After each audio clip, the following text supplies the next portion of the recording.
Technological progress does not stand still, and over the past decade, the resolution of images of the lunar surface has improved greatly. Many pits have been discovered on the surface, and some of them are really impressive in size. The largest are hundreds of feet deep. However, technology is not yet advanced enough for us to study the bottom of such pits in detail. That's why a recent discovery is surprising. It turns out that huge pits can extend deep into the rock of the moon. It's a groundbreaking discovery. Let's figure out why. So look at this giant underground cave. Leonardo Carrere and Lorenzo Bruzone from the University of Trento were thrilled to finally confirm the existence of such structures on the moon. They analyzed images taken by the mini RF instrument on board the Lunar Reconnaissance Orbiter in 2010. The original images didn't have excellent resolution, so the authors had to do a huge amount of work, using modern data analysis and modeling techniques. But first things first, why does it all matter so much? Well, instead of building homes on the surface of the moon, we might be able to live inside these natural caves. They could offer protection from dangerous things like harmful space radiation, extreme temperature swings, and even meteorites. According to planetary geologist Wes Patterson from Johns Hopkins, even though we'd still have to bring materials from Earth to make those caves habitable, using them would be a lot easier and cheaper than building bases on the surface. Based on the collected data, the cave is about 150 feet wide and up to 260 feet long, which is just a bit smaller than a football field. It's located in a deep pit called the Mare Tranquillitatis Pit, which likely formed when an ancient lava tube collapsed. Although the moon has no active volcanoes today, billions of years ago, its surface was covered with lava that flowed through valleys, carving out these tubes below the surface. Over time, some of the lava tubes became unstable and collapsed, creating pits like the one in question. NASA's Lunar Reconnaissance Orbiter, LRO, has already found more than 200 of such pits on the moon. It means there could be hundreds of hidden caves waiting to be explored on our satellite. When publishing their findings in Nature Astronomy, the researchers suggested that the caves could offer future astronauts a safe place to live and work, protecting them from the moon's extreme conditions. And extreme they are. One of the biggest challenges of living on the moon is its temperatures. The lunar surface gets extremely hot during the day, reaching about 250 degrees Fahrenheit, and then the temperature drops below minus 200 degrees Fahrenheit at night.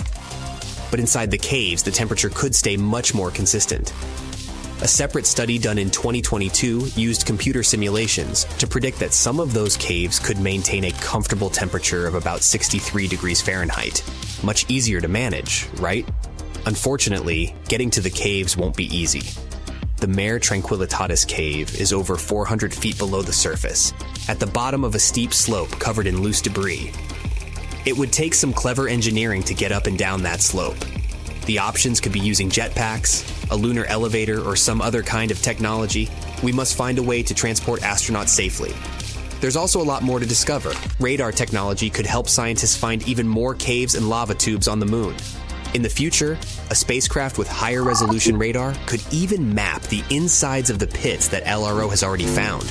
According to the researchers, this kind of complete survey could help them figure out the best locations for future lunar bases and other explorations. And there's another potential bonus. Those caves could contain water. Scientists have already found frozen water on the moon, under the surface, and in permanently shadowed craters. Tiny amounts are also scattered across the lunar dirt. Water is a critical resource for any moon base, and finding it in the caves could make the idea of living there even more realistic. All in all, this discovery could be a game changer for lunar exploration. Living in natural caves on the moon might be a more practical and safer option than building something on the surface. It could also bring us one step closer to making the moon a place where humans can live and work for the long term.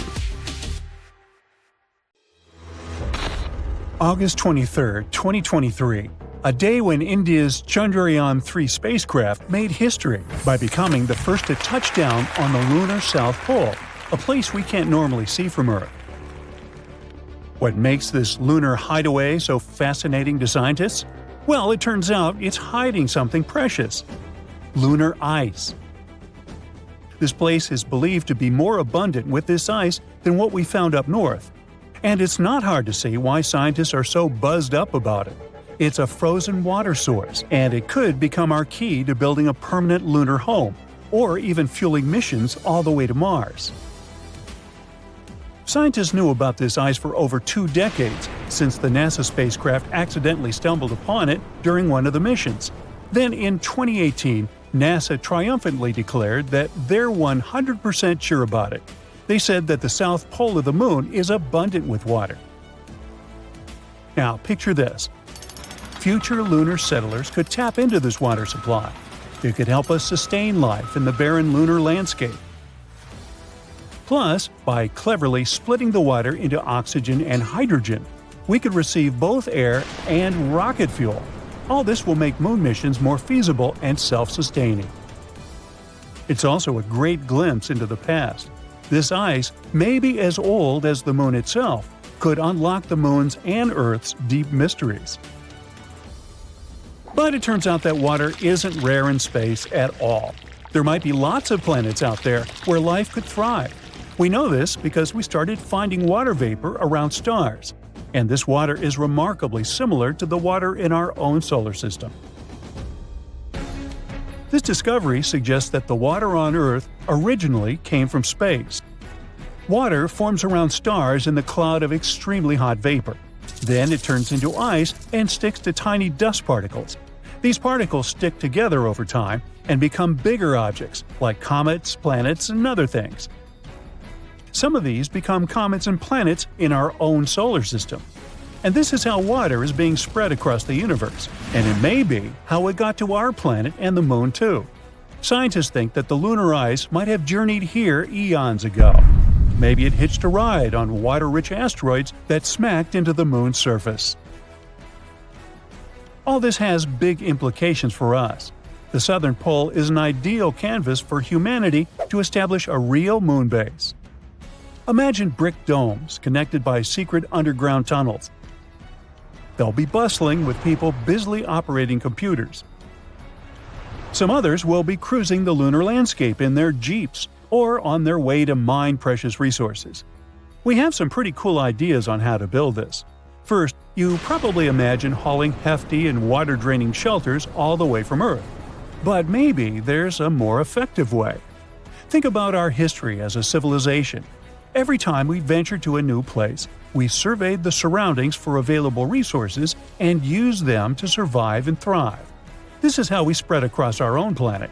So why shouldn't we spread across the moon the same way? Now, you might wonder what resources the moon might offer. We know about the ice, and it can be turned into water. But we can clearly see that our planet lacks lush greenery and edible food. Well, it might not be obvious, but the moon does have something to offer: mineral resources and sunlight. Unlike Earth, where the sun rises and sets, the lunar poles offer quite a beautiful sight. The sun gracefully orbits the horizon the entire day, which means it can provide an almost uninterrupted source of power. Imagine living in a world bathed in perpetual sunlight. I'm sure the solar panels will love it. Me? Not so much. Still, we could use not only the sun's light, but also its heat. Honestly, we should just use everything. If we're left with spare metal while producing oxygen, find a purpose for that metal too. We need to treat the environment responsibly, not only on Earth, but on the moon as well. Which is why scientists are learning how to turn the moon's most abundant resources, regolith, into sturdy bricks.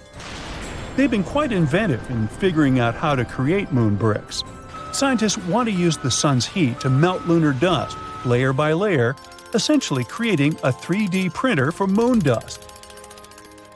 Engineers have also cooked up bricks using solar ovens and zapped lunar soil with microwaves. They become quite adept at it.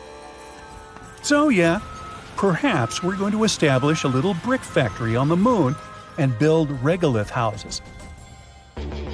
It's like Minecraft in real life. As soon as you find some cool new material, you gotta build a tiny house with it. If successful, these bricks could be used to construct entire buildings, potentially covering inflatable modules or giving new life to abandoned landers. So, will astronauts need to become skilled bricklayers? Well, they won't do everything themselves. We'd have to create a small automated system involving robots working collaboratively. Humans will, of course, oversee the construction site. Despite all this automation, scientists believe that living on the moon is going to be, well, call it cozy. The designs may involve stacked living quarters or multi-purpose areas.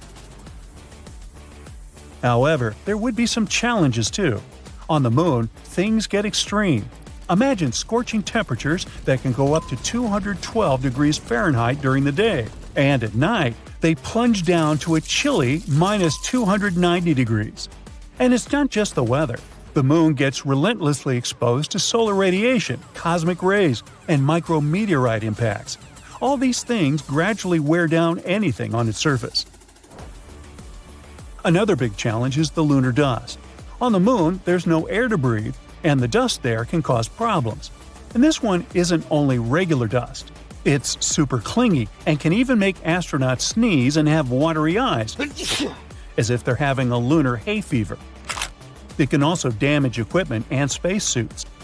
It's not something you want to mess with. Scientists have found that the dust is made when meteors hit the moon, creating tiny particles and sharp glass shards. It's toxic, and its tiny particles can float around in low lunar gravity, making it hard to breathe. Unlike on Earth, the moon doesn't have wind or rain to clean it away. So now they're studying it to find out how to prevent this annoying problem from ruining their entire mission. There's more to this lunar haven than meets the eye. Scientists also want to delve into the mysteries of low-frequency electromagnetic waves there. These waves are whispers from the far reaches of the universe. These elusive signals have remained hidden from us for ages. We only caught some cacophony of radio and other background noise, but that's it. On the moon's dark side, however, we can finally record and study them. Studying these waves will help scientists to unlock the secrets of the universe's origins. It's not just about the Earth or the moon. We're talking about peering back to the very beginnings of our world. Our new lunar lab might help us to forever reshape our understanding of the cosmos. So, NASA has some big plans on the moon now. Their Artemis mission completed a successful return to Earth in December 2022 after nearly a month in space. It ventured far beyond the moon. This mission proved the capabilities of some of our recent technological developments that will help us explore Mars. The goal of Artemis is to establish a lasting presence on the moon. They want to create a gateway, like a space station in orbit around the satellite, to help with the landings. Artemis 2 is set to carry astronauts to lunar orbit in 2024, and during Artemis 3, which should take place in the mid-2020s, 2 astronauts will touch down near the moon's south pole. It's quite possible that the lunar base will be built within the next couple of decades. So, stay tuned. Now look at this fancy granite kitchen countertop. This one can also be available on the moon. I mean, there's no production whatsoever as of now, but there's enough raw materials for the kitchen of your dreams. And by the way, granite on the moon can even prove this dark horse had plenty of water at some point. So it all started when scientists found this weird blob of heat on the far side of the moon. It's all because of a massive chunk of granite that's buried underground. Apparently, granite is pretty rare outside of Earth, so this is a big deal. According to the researchers, there's this old volcano on the moon that hasn't erupted in like 3.5 billion years. But it turns out it's still giving off some serious radiation. The scientists used a fancy new method with microwaves to measure the temperature below the moon's surface. They found this area that's about 31 miles across, where it's like 18 degrees warmer than the rest of the place. And it's right under a spot that collapsed and is full of silicon. It's not as thriving as Silicon Valley back on Earth, it's just a volcanic crater, but without all the lava spewing out. The scientists even compared it to those granite rocks you see in Yosemite, like El Capitan and Half Dome. You know, those giant rocks that look super majestic? Well, apparently, they're made of the same stuff. Researchers claim that granite is super common on Earth, but not anywhere else in our solar system. So this could change everything we know about other rocky planets. Right, now we know there's granite on the moon, but why is that important to us? So, you know how granite forms on Earth? It's all thanks to water and plate tectonics teaming up to create these huge blobs of melted rock beneath the surface. But guess what? The moon doesn't have any of that action going on, which makes granite super rare up there. But this discovery could give us some clues about what the moon was like back in the day when it had volcanic activity. Without water, making granite becomes a real challenge. But somehow, some way, they found granite on the moon. No water, no plate tectonics, but still, we got granite. So what does that mean? Did the moon have water in this one spot? Or was it just ridiculously hot? I guess we'll need to give a tad more time for the scientists to figure it out. The water on the moon is an issue, though. Duh. As of now, the moon is bigger than the Sahara Desert, but somehow 100 times drier. Astronomers have been debating for ages whether there's any water on this celestial neighbor of ours. But in 2020, NASA's SOFIA mission finally confirmed that there is indeed water on the sunlit part of the lunar surface. Turns out those grains of lunar dust have little molecules of H2O hanging out on them. Back in 1645, when people first started gazing at the moon, they were fascinated by these dark spots all over its surface. Dutch astronomer Michael van Lengren even made a map and called these spots Maria, which means seas in Latin. Sorry, Michael, they're just actually plains of basalt from ancient volcanic eruptions, but we still use the term Maria today. In 1892, an American astronomer named William Pickering discovered that the moon has practically no atmosphere. No clouds, no atmosphere, no chance for water to stick around. So scientists started thinking that the moon was as dry as a desert. But then, in the 1960s, a theoretical physicist named Kenneth Watson came along with an idea. He suggested that water ice could actually exist in the shadowy craters of the moon that never see sunlight. These areas are called permanently shadowed regions. It was a mind-blowing concept at the time. The Apollo missions from 1969 to 1972 finally gave us the chance to look for water on the moon up close and personal. But when the astronauts brought back soil samples, there was no sign of water. So everyone went back to thinking the moon was bone dry. However, in 1994, NASA's Clementine mission suggested that there might be ice in these shadowed craters after all. And in 1998, the Lunar Prospector mission found evidence of hydrogen concentrations in the permanently shadowed areas. This was a strong indication of water ice at the lunar poles. The images weren't super clear, but it was still an exciting discovery. And finally, in 2008, scientists decided to take another look at those Apollo samples. They revisited the old data and found some hints that there might be water after all. It was like finding buried treasure in your own backyard. As you can see, the moon is a pretty promising destination. It even has enough stuff to produce your food supplements – calcium, magnesium, you name it.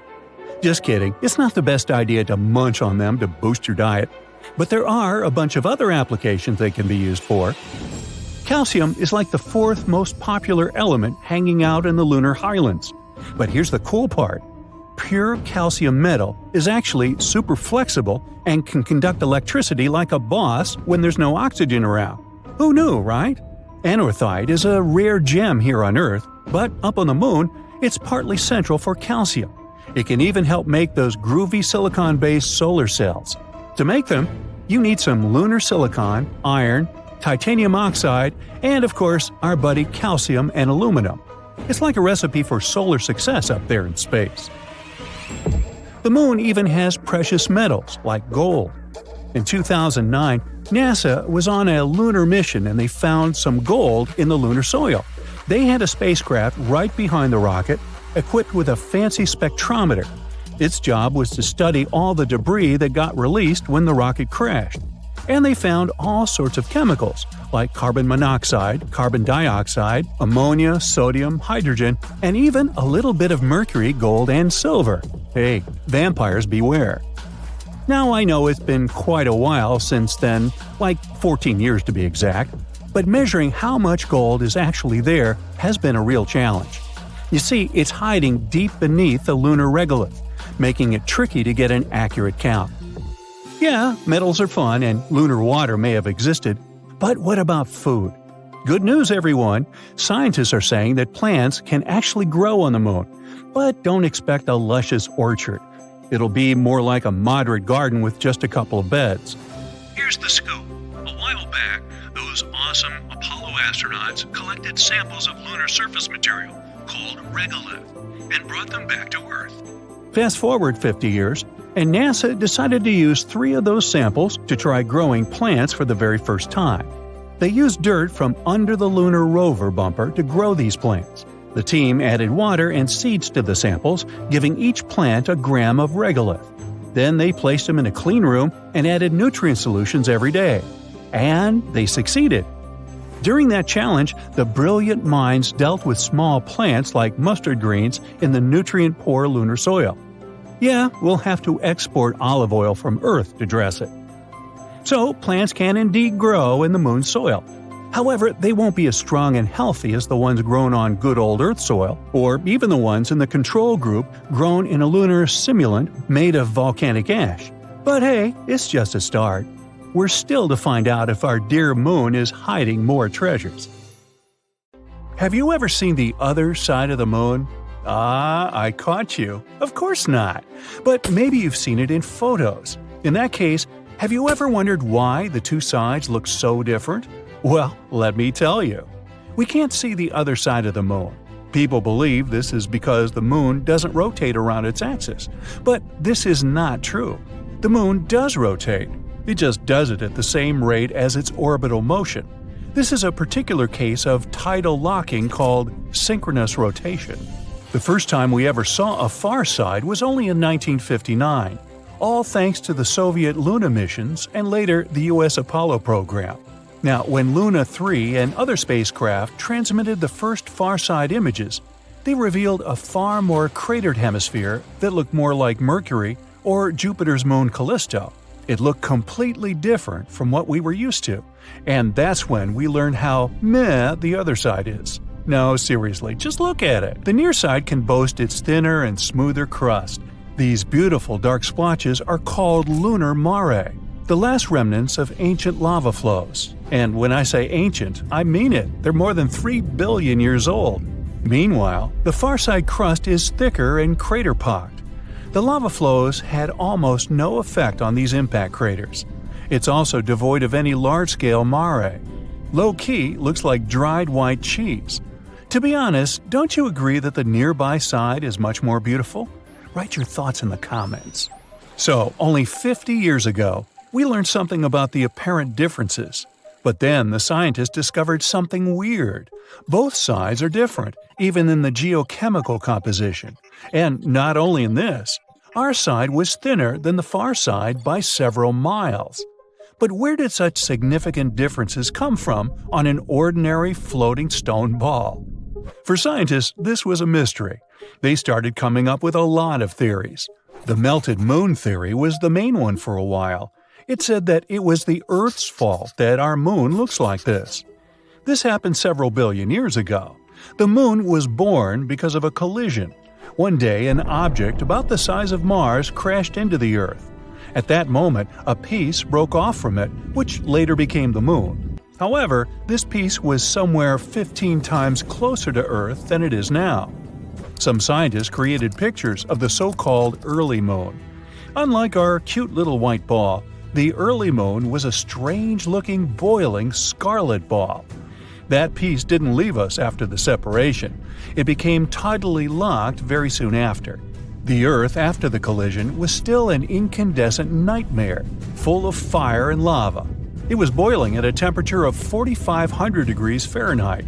And since the moon has always been turned toward us with one side, this side has melted down a little. This would explain why the moon's surface, the so-called mantle, is thinner on the near side than on the far side. During the boiling of the Earth, certain elements evaporated from it. They then settled on the moon. This would explain the difference in geochemical composition between the two sides. But there was a plot hole in this theory. If that's what happened, then where did rare foreign chemical elements come from, such as unusual isotopes of phosphorus, potassium, or tungsten? The nearby site is full of them, and they couldn't have come from the Earth. There were also other theories. Another one said that initially we had two teeny-tiny moons. Later they merged into a big one, hence the difference in their composition. But this theory sounds a bit crazy, and it has a plot hole too. For example, the transition between the two sides is way too soft. If our moon was actually two tiny moons, this transition would be more abrupt. So scientists were kind of at a loss on this one. But recently, they finally figured out what really happened to the moon, all thanks to NASA's Grail orbiters. They spent over a year whizzing around the moon, mapping it out, and studying its composition. Using this data, scientists have created around 360 computer simulations. They contain different impacting objects of many sizes, traveling at different speeds. Scientists were comparing the results with our current moon. They tried to determine which result was the closest to what we have today. And so, they finally solved this 50-year-old mystery. The answer lies in a collision with a dwarf planet. This collision occurred 4.3 billion years ago. This huge object was slightly larger than Ceres. For those who don't know, Ceres is one of the dwarf planets of our solar system. Its diameter is 580 miles. You could say that one France or one Germany would fit into it. So, this giant object crashed into the moon, somewhere near the South Pole. This collision was so strong that it changed the image of the moon forever. It left a trail of 3,500 miles behind. It would take you 14 hours by plane to fly that distance. This crater covered the entire near side of the moon. It caused damage to the moon's mantle. It also created a so-called South Pole-Aitken base, or SPA Basin. This is an impact crater and has a diameter of 1,600 miles, which is like adding one UK plus one Germany. It's important though. The formation of this basin was a defining event in the history of the moon, and it's the second largest impact crater in the solar system. The collision also caused a powerful hot wave to spread across the moon. This wave scattered over the remnants of those rare warm minerals scientists found on the nearby side. That's how our beautiful side became home to something called Procellarum creep terrain, or PKT for short. This is basically a compositional anomaly, a concentration of potassium, phosphorus, and other rare elements like thorium. You can say that those minerals are a gift to us from deep space. Anyway, there were many, and I mean many, collisions in the moon's history.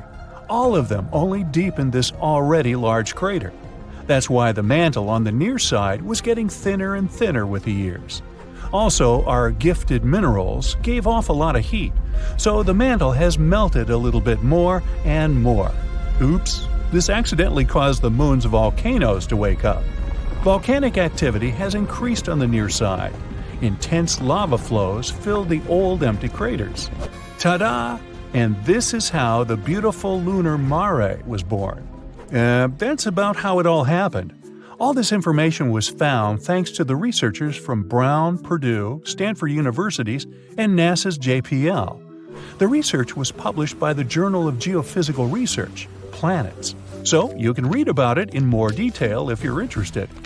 There are still many things we need to learn about the moon. The highest priority is the return mission from the South Pole, the Aitken Basin. Samples brought from there will be used to determine the age of the moon, its history, and the nature of the crust and mantle more accurately.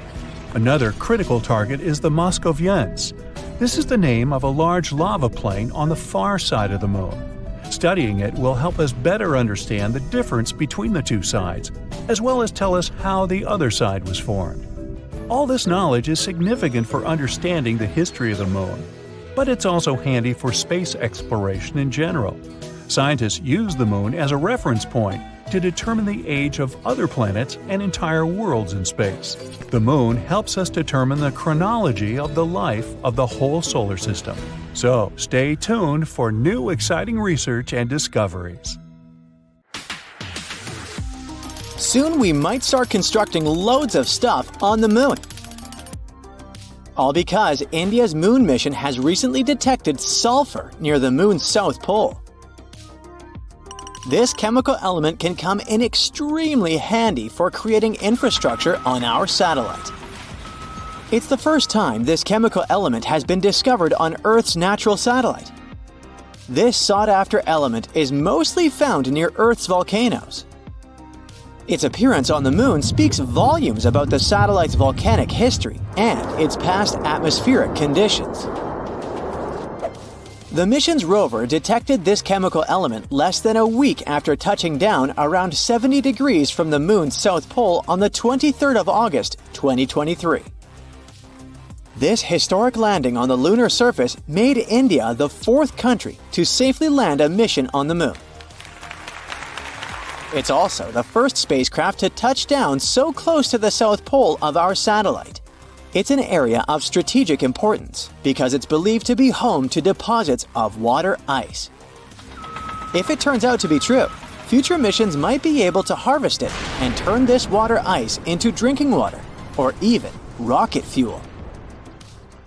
For 2 weeks, the lander carried out the data collection, mainly focused on the analysis of the moon's soil and its extremely thin atmosphere. Meanwhile, the solar-powered Pragyan rover started its quest to find frozen water on the moon. As for the lander, it demonstrated another amazing feat on the 3rd of September. The spacecraft fired up its engines and lifted itself for about 16 inches into the air. Then it made a tiny hop to land 12 to 16 inches away from its original position. It's kinda a big deal. Being able to get a lander back off the surface of the moon is essentially for future missions, showing that they can safely return soil samples or even astronauts back home after a lunar mission. In September, the Indian spacecraft was put into sleeping mode. The 14-day-long lunar night was approaching, and the spacecraft wasn't designed to collect scientific data during this period of time. So far, we've learned about a few major findings of the mission. One is related to measuring the temperature of the moon's topsoil at different depths. Intriguingly, the surface of the satellite in that region turned out to be hotter than expected. It was believed that the temperature could be between 68 and 86 degrees Fahrenheit on the surface, but it was around 158 degrees Fahrenheit, way hotter than it should be. The other discovery indicates the presence of several chemical elements, including oxygen. Besides, the data received from the spacecraft confirms the presence of aluminum, calcium, iron, titanium, silicon, and other chemical elements on the lunar surface close to the South Pole. The rover also used special instruments designed to measure quakes and rumbles beneath the lunar surface to detect some seismic activity. It brings us back to the sulfur detected thanks to the rover's spectroscope. Scientists are currently working on figuring out whether this element formed on the surface in a natural way or whether it's the result of volcanic activity or a meteor strike. Another astonishing thing found on the moon is a rock, and it may be the oldest known Earth rock. A 0.7-inch wide chip included in a large rock collection brought to our planet by Apollo astronauts might actually be a 4-billion-year-old fragment of Earth. This finding could help us paint a better picture of the intense pounding early Earth got at the dawn of its life. It could go like this. Soon after the rock formed, an asteroid impact might have blasted it from Earth. At that time, our planet's satellite was 3 times closer to Earth than it is today. The collision was so powerful that this chunk of terrestrial rock found its way to the moon. Later, this fragment got engulfed in a lunar breccia, a motley kind of rock. Eventually, the rock was brought back home to Earth by Apollo 14 astronauts. Even though scientists had found meteorites coming from Mars and the moon before, it was the first time a rock from the moon turned out to be a terrestrial meteorite.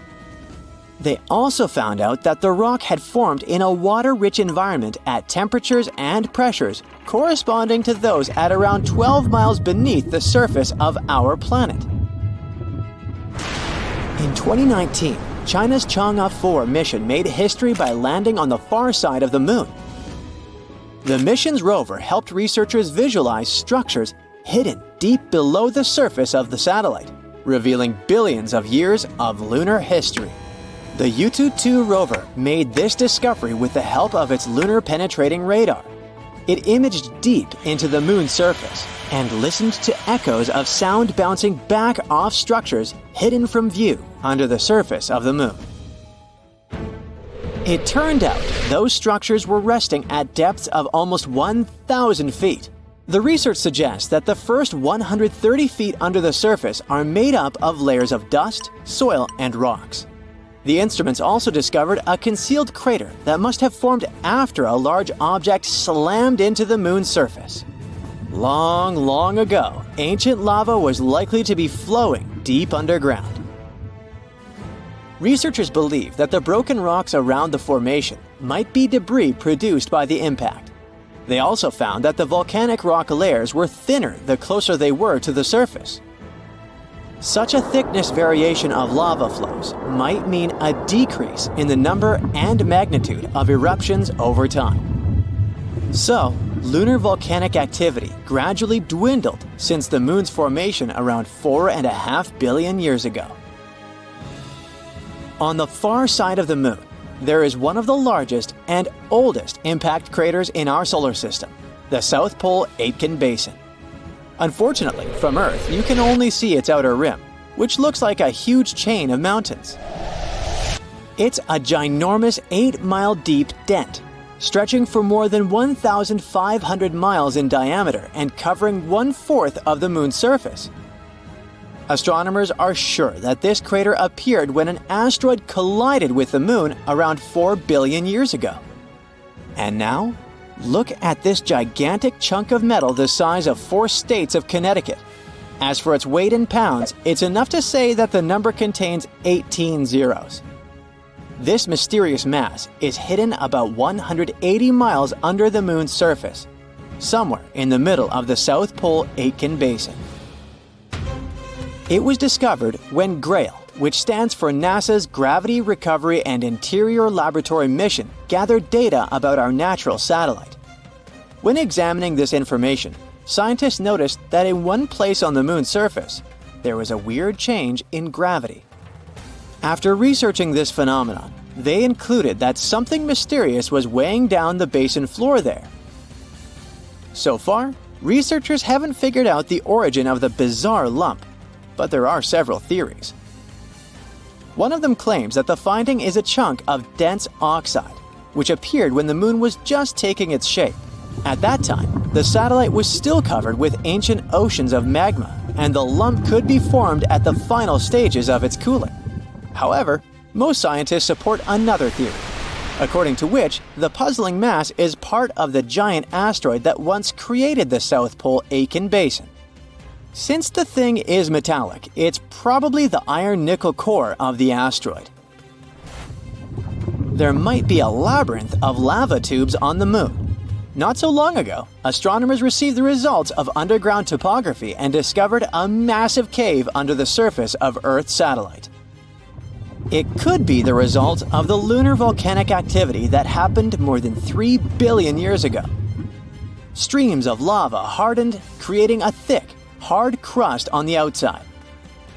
But inside, it kept flowing, melting the rock and creating tunnels and caves. Numerous small pits in the moon's surface discovered by NASA seem to be the openings to such lava tubes.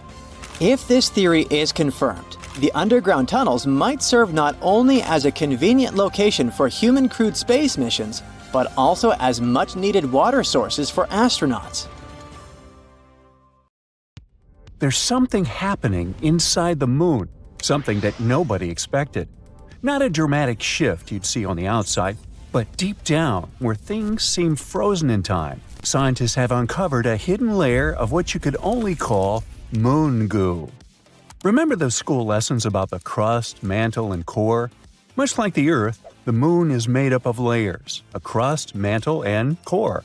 However, the Moon's core is much smaller compared to ours. Earth's core is huge. It makes up about a third of our entire planet's mass. The Moon's core makes up only about 1 to 2% of its mass, and its diameter is about 1/5 the diameter of the Moon itself. It's surrounded by a hard, rocky mantle. But it turns out that between these two layers, that mysterious goo layer, and it's way more important than you might think. The layer is soft and partially molten, ebbing and flowing like the tides in our oceans. It rises and falls, stretching and shifting as if it were alive.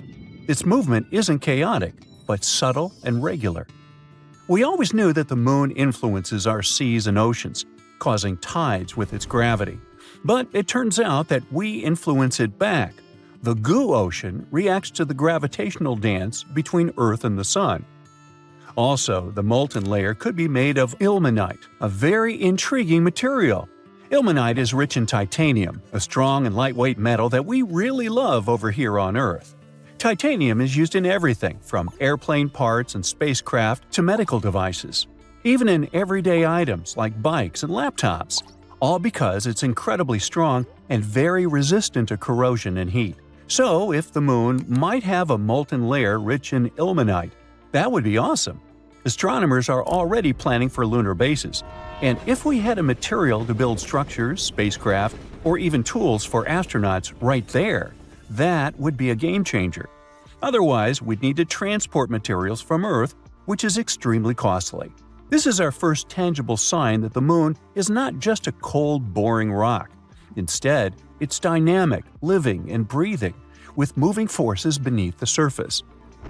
NASA used new special tools to discover this: the Gravity Recovery and Interior Laboratory and the Lunar Reconnaissance Orbiter. These are both space missions designed to study the Moon, but they don't just look at the surface like a telescope. Instead, they help measure things we can't see with our eyes, like the Moon's gravity and how it changes over time. Grail sent 2 small spacecraft around the Moon named Ebb and Flow. Clever. The idea was for these spacecraft to fly close to each other and measure tiny differences in the Moon's gravity as they go. It's like they were feeling the Moon's invisible pull in different places. If the Moon's gravity was stronger in one spot, the spacecraft moved closer together, and if it was weaker, they moved farther apart. This helps scientists understand what's going on inside the Moon, even if they can't actually go there. And the spacecraft intentionally crashed into the Moon in December 2012 to end the mission. The Lunar Reconnaissance Orbiter is a bit different. It takes super detailed pictures of the Moon and collects other important information about its surface. By combining the information from both Grail and LRO, we were able to find this goo layer. But this discovery actually challenges everything we thought we knew about lunar geology. How did this molten layer get there? How long has it existed? And perhaps more fascinating, how it stayed warm for millions of years? That's $1 million questions. The Moon's core generates heat just like ours. But it's not as easy as saying, oh, the core's heat probably keeps it warm and molten. Well, first, the Moon's core is much smaller and less active than Earth's, meaning it produces significantly less heat. Plus, the Moon is much cooler than Earth in general. With temperature dropping to minus 200 degrees Fahrenheit on the surface, how could this inner layer still stay in this flowing state? That's still a mystery. In any case, this goo could actually explain a lot of stuff about the Moon. For example, astronomers were exploring moonquakes and how they happen. Now they think that it might be this semi-molten layer shifting and moving beneath the surface. Now, beyond the Moon itself, it also tells us more about other celestial bodies. If the Moon, something we considered basically a huge static rock, has such a dramatic life, what about other planets, moons, or asteroids? Could they also hide similar hidden movements beneath their surfaces? We can even understand our own planet better, learn more about how tides and similar stuff works. There are so many great discoveries we've been making on the Moon. Recently, we found some awesome stuff beneath the surface, massive caves hidden for millions of years. For over 50 years, scientists have suspected that the Moon's surface is full of underground tunnels and caves. These are known as lava tubes because they were formed by lava. Duh! Millions of years ago, the moon was pretty unstable. It underwent some volcanic activity, causing eruptions. When a volcano erupts, lava can flow across the surface. As the outer layer of the lava cools and hardens, it forms a solid roof of dark material. It's actually what these famous dark spots on the moon are. These are dark, hardened remains of ancient lava. But the hot, molten lava continues to flow through the center. Once the eruption ends and the lava drains away, what's left behind is an empty hollow tunnel, hence a lava tube. On Earth, we have lava tubes in places like Hawaii or Iceland, where volcanic activity has created similar underground tunnels. The same thing happened on the Moon billions of years ago, although they're much crazier compared to ours. In fact, lunar lava tubes are now thought to be some of the largest and longest in the entire solar system. One such cave was discovered beneath the famous Mare Tranquillitatis, the place where Apollo 11 first landed, and it's at least 340 feet deep. Now, all these lava systems have remained hidden just beneath the surface, untouched for millions of years. Only now, they finally managed to prove their existence. Scientists from the University of Trento in Italy found them using special radar technology and advanced computer methods. These techniques let you see underground by sending radar waves. The waves bounce back and give clues about what's hidden underneath. By analyzing the way these waves reflected back, the researchers could detect the shape and size of the hidden caves. Now, the best thing about this discovery is that we could build all our bases there. These caves protect from radiation, harsh winds, and meteoroids. NASA even found evidence that some of these caves stay at a steady 63 degrees Fahrenheit. That's some crazy coziness for the moon. And on top of that, there could even be some water there. So humans could take shelter inside these natural tunnels and build entire colonies on the moon. And I know what you're thinking. Could unexpected lunar monsters hide deep in those caves? Well, sure. There's a huge potential for exploring these caves and finding some awesome stuff. But even if we manage to find a miracle, like small life or microbial organisms, there's a 99% chance that there won't be actual animals or monsters. It would just be impossible for them to develop in such conditions. But it would make a great horror movie. Researchers want to send robots or drones to explore the tunnels first, and then see if they're safe enough for humans. And it's not just the US getting in on the action. China is also investigating the possibility of using these moon caves as a future base, showing that the race to explore and settle the moon is heating up.